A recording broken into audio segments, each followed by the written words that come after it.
The Lagos State Commissioner of Police, Olahundare Jimoh, has reaffirmed that his declaration of activist Omoyele Sowore as wanted remains in effect. Hi, welcome to What's Happening. These are our top 10 stories countdown today. At number 10, Hong Kong police said Wednesday they have arrested dozens of suspects in connection with one of the city's largest crypto fraud cases, the HK $1.6 billion JPEX cryptocurrency exchange scandal. Police have been investigating JPEX since September 2023 after the city's security regulator accused the platform of suspicious activities and promoting its products without a license. Since then, 80 individuals have been arrested, with 16 already charged over offenses, including conspiracy to defraud, police said Wednesday, adding that the rest remain under investigation. At number 9, the Confederation of African Football has announced the expansion of the Total Energies Women's African Cup of Nations, AFCON, from 12 to 16 teams, beginning with the 2026 edition scheduled to take place in Morocco from March 17 to April 3rd, 2026.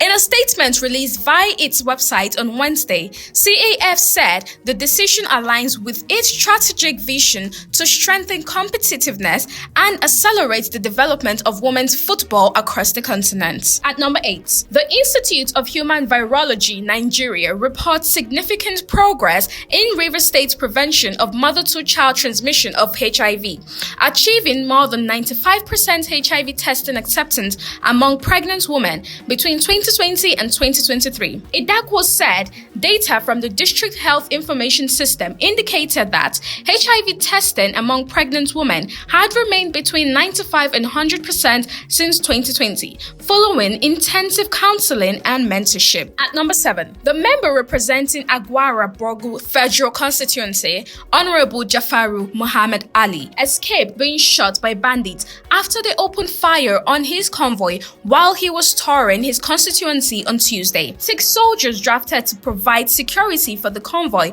were killed in the gunfire. The bandits, numbering over 50, were said to have been armed with sophisticated weapons and laid an ambush for the convoy at Kuble community along Babana Road.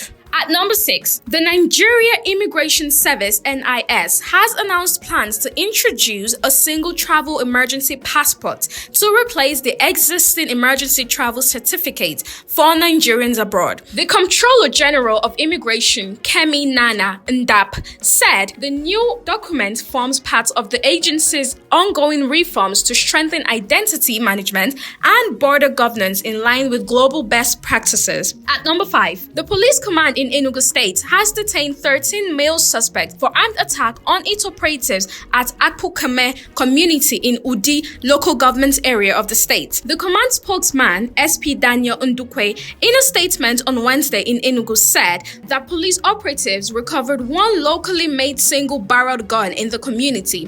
Ndukwe said the attack was carried out early hours of November 3rd as police operatives went to the community to arrest some suspected criminals. At number 4, the National Drug Law Enforcement Agency has issued a public alert over the circulation of illicit drugs being sold as medicinal cannabis. The agency said credible intelligence led to the arrest of a 28-year-old suspect on November 1st, 2025 at 2 Akala Street, Idi-Oro, Mushin, Lagos. A statement released on Wednesday by the agency's spokesman, Femi Babafemi, said Salisu was allegedly packaging and distributing synthetic and high-potency cannabis strains in designer pouches and cups labeled as medicinal cannabis. He said 16.4 kilograms of substances, including strains identified as Colorado, Arizona, Canadian Loud, and Ghana Loud, were recovered from the location. At number 3, Kaduna Commissioner for Information, Malam Ahmed Mayaki,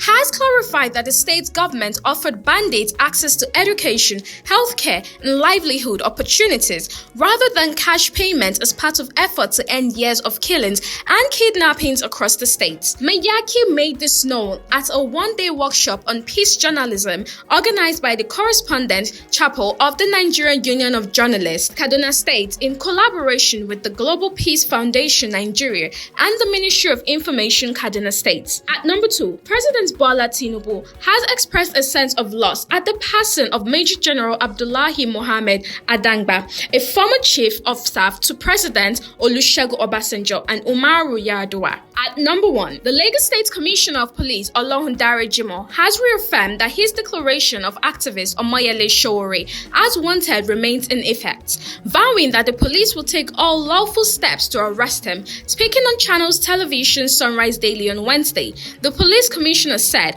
Sowore had yet to report to the police since the declaration and reiterated his commitment to pursuing the case. That's all for today. See you next time on What's Happening.